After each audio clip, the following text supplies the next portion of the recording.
ವೇದಿಕೆ ಮೇಲೆ ಆಸೀನರಾಗಿರ್ತಕ್ಕಂತಹ ಗಣ್ಯಾತಿಗಣ್ಯರಿಗೂ ಹಾಗೂ ಕಾರ್ಯಕ್ರಮಕ್ಕೆ ಭಾಗವಹಿಸಿರ್ತಕ್ಕಂಥ ಎಲ್ಲ ಮಹಿಳೆಯರಿಗೂ ಹಾಗೂ ತಾಯಂದಿರಿಗೂ ನನ್ನ ವಂದನೆಗಳನ್ನ ಹೇಳುತ್ತಾ, ಫಸ್ಟಿಗೆ ಹೊಲಿಗೆ ಟ್ರೈನಿಂಗು ಸಂಘದಿಂದ ಒಕ್ಕೂಟದಿಂದ ಫೋನ್ ಮಾಡಿದ್ರು. ಹೊಲಿಗೆ ಟ್ರೈನಿಂಗ್ ಇದೆ 15 ದಿನ, ಬಂದು ಸೇರ್ಕೊಳ್ರಿ, ಸದುಪಯೋಗ ಪಡ್ಕೊಳ್ರಿ ಅಂತ ಹೇಳಿದ್ರು. ನಾವು ನೋಡೋಣ ಅಂತ ಸೇರ್ಕೊಂಡಿವಿ. 15 ದಿನ ಕಂಟಿನ್ಯೂ ಹೋಗ್ತೇವೆ ಅಂತ ಅನ್ಕೊಂಡಿರ್ಲಿಲ್ಲ ನಾವು. ಆ ಸ್ವಾಮಿ ಸರ್ ಅವರು ಕಂಟಿನ್ಯೂ ಆಗಿ 15 ದಿನ ಬರ್ಲೇಬೇಕು ನೀವು ಅಂತ ಅಂದು ಕಾರ್ಯಕ್ರಮಕ್ಕೆ ಭಾಗವಹಿಸ್ಬೇಕು ಅಂತಂದು ಹೇಳಿದ್ರು.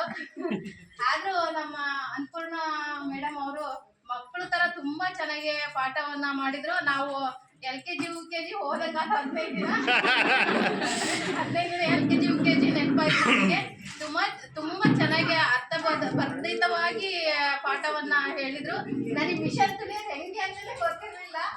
2 ದಿನ ಅಂತೂ ತುಂಬಾ ಕಷ್ಟ ಆಯ್ತು. ಸ್ವಾಮಿ ಸರ್ ಅವರು ಈಗಲ್ಲಮ್ಮ ಹೀಗೆ ತುಳಿಬೇಕು, ಕಲ್ಕಳ್ರಮ್ಮ, ಅವ್ರು ನಿಧಾನವಾಗಿ ಎಷ್ಟು ಚೆನ್ನಾಗಿ ಕಲ್ಕಳ್ರಮ್ಮ, ಯಾಕೆ ಹಿಂಗ್ ನಿಧಾನ ಮಾಡ್ತಾ ಇದ್ದೀರಾ ಅಂದು ಬಹಳ ಅವರು ಎಷ್ಟು ಕನ್ವಿನ್ಸ್ ಮಾಡಿ ಹೇಳ್ತಾ ಇದ್ರು. ಆ ಮಿಷನ್ ತುಳಿಯಕ್ಕೆ ಬರ್ಲಿಲ್ಲ ನನಗೆ 2 ದಿನ. ಆದ್ರೂ ಬೇರೆ ಕಡೆಯಿಂದ 1 ವಾರ ತನಕ ಮಿಷನ್ ತರ್ಸ್ಕೊಂಡ್ ಮನೆಗೆ ರಾತ್ರಿ 12 ಗಂಟೆ ತನಕ ಆ ಸೂಜಿ ತೊಳ್ದಿದ್ದೆ. ಲಾಸ್ಟಿಗೆ 3ನೇ ದಿನಕ್ಕೆ ಇಷ್ಟೊಂದು ಕಷ್ಟ ಐತಲ್ಲಪ್ಪ, ಇದು ಹೆಂಗ್ ಮಾಡ್ಬೇಕು ಅಂತ ಅಂದ್ವಿ. ಮನೆಯಲ್ಲೇ ಇಷ್ಟೊಂದು ಕೆಲಸ ಐತಿ.